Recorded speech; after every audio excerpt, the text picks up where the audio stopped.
Today I'm going to give you 5 hacks that you can use to buy new construction. I'm going to also talk to you a little bit about the process of buying a home with new construction versus the process of buying an existing house, how they differ, and some things that you can use to save some money when you're buying a new house. Now, San Antonio has a lot of different communities as well as the surrounding area, especially the suburbs. There is a ton of new construction. So choosing where to go, what builder to go with, what kind of finish out to use is a lot of work. But most builders make it pretty easy.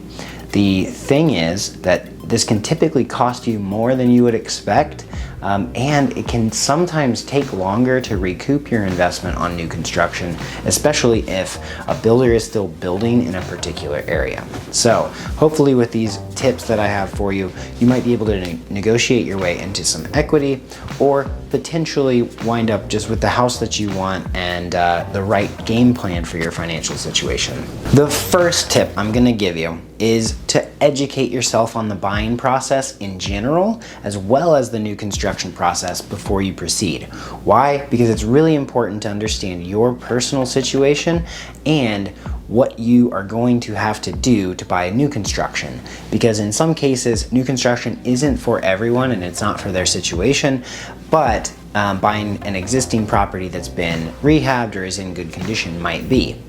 Here's why I say that. Because new construction typically takes 6 to 9 months, depending on the weather, as well as depending on a lot of other factors. And if you don't have 6 to 9 months to wait for your home to be done, it's definitely not the right choice for you. However, a lot of builders do keep inventory on hand when they can, though San Antonio's market typically only has about 3 months worth of inventory, so even new construction can be pretty competitive. The right time to buy a new construction house is first whenever you're ready, but second, during the end of a quarter or the end of a year when there's still inventory left over from a builder. Buying an inventory house does mean that you don't get to put your final touches on the property. You don't necessarily get to choose everything, but you do get a new home with the same warranty that every other house has, and you can move into it as soon as you close, which typically is about 30 to 45 days. So educating yourself on the process of finding the right builder, the right neighborhood, picking out all of your finish outs for the house, getting your loan ready and everything, taking 6 to 9 months might not be everybody's cup of tea, but buying existing construction might also not be what you're looking for because you want something more custom. So educate yourself on that process. That's the first step. Decide that new construction is right for you. Okay, so you've decided that new construction is the way you want to go. First thing you want to do is get pre-qualified. Talk to a lender. Some people will use their banks. Some people will talk to me and ask me for a recommendation. All right, bye. Okay, where was I? The next thing you're going to want to do is work with a lender on the next steps. So get yourself pre-qualified so you can figure out what your budget is and where your interest rate is being quoted. If there's anything that comes up as far as your credit score, things that need to be taken care of, taken off your credit history so you can get a better score when you go in, you're going to save yourself a lot of money in the long run, and it's going to be easier for you to close on your house and complete the process without a lot of headache. So talking to a lender up front about what you qualify for makes a big difference. A lot of builders work with their own in-house lenders. The thing is, those lenders offer discounts, closing cost concessions, and everything like that so that they can win more and more builder business, but other lenders can offer the same thing as long as they can match and maybe even beat those interest rates. The big difference is that an outside lender, a third-party lender, is typically going to be more forthright about where those closing costs and concessions are coming from, versus the lenders that work with the builders are very tied to that relationship with the builder. So you do want somebody on your side and on your team to help you navigate that process with other builders and get them to compete to win your business. The third hack that I'm going to tell you is to work with a real estate agent, a buyer's agent who specializes or has worked in a lot of new construction. When I go in with my clients to look at new construction, I help them navigate the process, but also help them negotiate the right price for their home. A lot of times builders won't negotiate with buyers. They typically like to negotiate with us because we have more experience with it. And there are inventory homes on the market. We can use that to our advantage to incentivize the builder to work with us on the price and concessions that you need so that you can get into the house for less money down and for a lower mortgage. Knowing how to pull all of the tricks together from new construction, lending, and from the real estate agent side will help you get the best deal. The best part is you don't pay for that service. I work on your behalf for free and the seller pays me to do that. So the builders often give a commission. I also work with people when I help them buy and sell their house. I will give back a 1% rebate.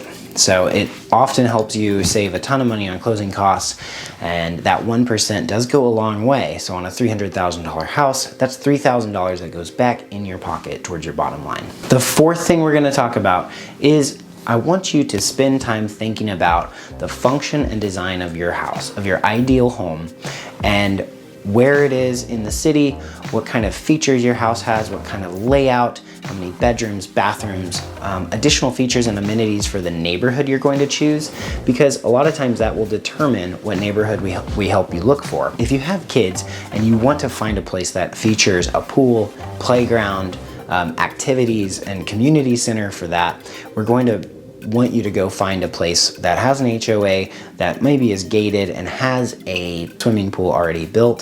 One thing to avoid is when a development is brand new, a lot of times the developer will say that there's going to be a pool and amenity center, but they don't actually plan to build that until they're at phase 3 or 4 of the process and they've made enough profit and sold enough homes to make that feasible. So sometimes going to an established neighborhood that already has those features is a better idea.